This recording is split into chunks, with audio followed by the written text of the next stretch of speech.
না না একক চরিত্র। আমি মাঝখানে অনেক ছবি করেছি, যেরকম আমাদের দেশে একটা প্রচলন আছে ভিলেন, খলনায়ক, মানে উনি ভিলেন।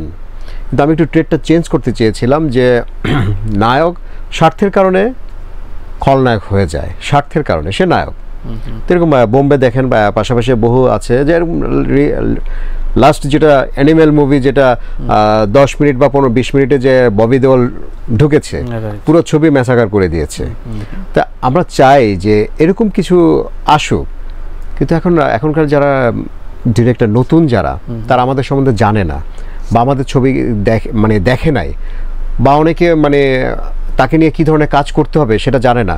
আসলে হয় কি, একটা গণ্ডির ভিতরে থেকে যায়, তো তখন ওই গণ্ডির ভিতরে থেকেই আপনার গল্পটা বানিয়ে ফেলে, এক। আর দ্বিতীয়ত, আমাদের যারা স্ক্রিপ্ট লিখে দেন, এরপর যে আপনি এটাকে নিয়ে একটু চেঞ্জ করবেন বা এটাকে নিয়ে একটু কাজ করবেন, একটা গল্প বানাতে গেলে সব সেক্টরের লোকজন যাতে ছবিটা দেখে, ওই মতো করে তো আপনার একটা গল্প তৈরি করতে হবে। আমাদের এখানে করে কি, শুধু ইয়াং আসবে, তাদের জন্যই গল্প বানাবে, তা বাকিরা যাবে কেন? যে কারণে ছবিগুলো চলে না।